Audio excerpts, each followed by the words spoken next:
करवा लिए। ये टिकट भी 25 रुपये की हुई और ये रानी महल। हमें चलना है इसके अंदर, तो आप चलते हैं और हम आगे चल के एक्सप्लोर करते हैं। हेलो गाइस, हम आ चुके हैं रानी महल के अंदर। ये है रानी महल। ये 2 मंजिला बनी हुई इमारत है और इसमें रानी झांसी की रानी जो है स्वयं रहती थी। तो इसको हम बैक कैमरा करके दिखाते हैं। यहाँ पे बहुत सी चीज़ें रखी हुई हैं, नक्काशियाँ भी बहुत हैं। भी देखो कलाकारी वैसी ही बनी हुई है। ये बहुत अच्छा व्यू आ रहा है। और ताज्जुब की बात बस यही है कि यहाँ पे बस एक मैं ही आया हूँ टूरिस्टर अभी घूमने के लिए। खंडित मूर्तियाँ जिनकी पूजा नहीं होती वो मूर्तियाँ यहाँ पर रखी हुई हैं। और ये मूर्तियाँ कैसे हैं, किस हालत में आपके सामने आप देख सकते हैं कि ये मूर्तियाँ किस हालत में रखी हुई हैं। यहाँ पर कुछ जैन समुदाय से भी ताल्लुक़ रखने वाली मूर्तियाँ यहाँ पर हैं और कुछ बौद्ध धर्म की मूर्तियाँ भी यहाँ पर देखी जा सकती हैं। मैं ख़ास चीज़ यहाँ पर जो देखने आया हूँ वो यह है कि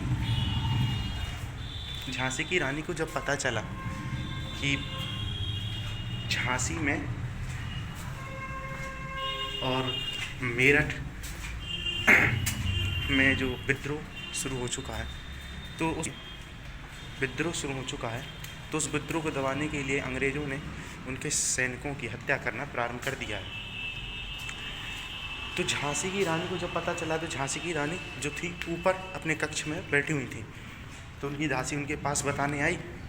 तब उन्होंने झट से तलवार निकाली और जो वो म्यान जो तलवार थी वो उसमें जाके वो म्यान थी वो उसमें जाके टकरा गई। तो वो निशान आज भी है, वो यहीं कहीं पे होगा, वो हम आपको चल के दिखाते हैं। ये जो है गाइस ऊपर जाने का रास्ता है और इस पर ये आप रंग बिरंगी कलाकृति देख सकते हैं। ये उस टाइम से अभी तक ऐसी ही बनी हुई हैं और ये लगातार वहीं तक जा रही हैं जहाँ तक सीढ़ियाँ पहुँच रही हैं। इस कलाकारी में सोना, चांदी और बहुत सारे कीमती हीरे के पत्थर और लगे हुए थे, जो उस वक्त तक थे जब झांसी की रानी इसमें रहती थी। ये कोई आम पेंट नहीं है, ये पेंट संगमरमर और कीमती पत्थरों के मिश्रण से बना हुआ पेंट है। तो गाइस ये जो सामने का मंदिर यहाँ पे ये इन कुंदों से डलकर वो डले हुए थे। यहाँ पर झांसी की रानी के दासियाँ रहती थी, तो यहीं पे होगा वो निशान। और ये कलाकारी देखें आप, जिसे देखने के लिए हम आए। इसमें कोई छेड़छाड़ नहीं हुई है, तब से आज तक वैसा का वैसा ही है। तो हमें देखना है वो निशान जो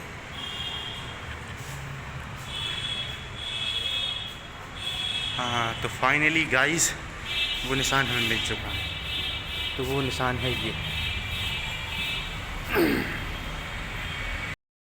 जैसा कि मैंने आपसे बोला था कि यहाँ पर जो झांसी की रानी को जब पता चला कि उनके सैनिकों को अंग्रेज़ मार रहे हैं, तो उनका जो विद्रोह था, उनका आक्रोश था वो इस कदर था कि उन्होंने जब अपनी तलवार मारी तो यहाँ ऐसे ये सीढ़ी इतना बड़ा ये पत्थर था, काटता हुआ इतना निशान कर गई। ये तलवार थी। उस वक्त रानी यहाँ पर बैठी हुई थी और रानी ने तलवार निकाली म्यान से और वो तलवार यहाँ पर मारी और कहा, रंगी अब तुम्हारी खैर नहीं, झांसी मेरी है, झांसी मेरी ही रहेगी। ये उनका मेन रूम था, मेन रूम ये था। तो इसमें जो कलाकारियाँ हैं वो आप देख सकते हैं।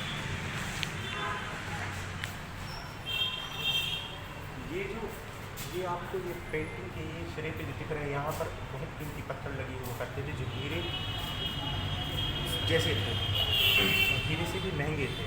और यहाँ पर ये गोल्डन सही है जो आपके लिए दिख रहा है, ये गोल्डन ये यहाँ पर सोने की परतें चढ़ा हुआ करती थी पहले उस दौर में। ये चांदी और हीरे की जो पेस्ट बनाया जाता था, उस पेस्ट से ये तैयार की जाती थी। और यहाँ पर ये जो आपको दिख रहा है ऊपर, मैं बैक कैमरा करके दिखाता हूँ, बहुत ही क्लियर व्यू आएगा। झांसी का जो मुख्य केंद्र बिंदु है, आकर्षण का केंद्र बिंदु है, वो है रानी महल। और इसकी भव्यता का आप अंदाज़ा देखकर लगा सकते हैं। ये कितनी सुंदर कलाकृतियाँ बनी हुई हैं यहाँ पर। यहाँ पर आएँ, एक बार विज़िट करें। और ये देखने में बहुत ही सुंदर है और हमारी बुंदेलखंड की धरोहर है, हम इसका सम्मान करना चाहिए। और मेरे चैनल को लाइक करें, सब्सक्राइब करें और ज़्यादा से ज़्यादा शेयर करें। ये जो अपार्टमेंट है ये रानी के नौकरों के लिए था। और ये बहुत ही भव्य नज़ारे, इतनी प्यारी प्यारी पेंटिंगें बनी हुई हैं। ये देखिए, जैसे कि ये बहुत प्यारी प्यारी पेंटिंगें हैं।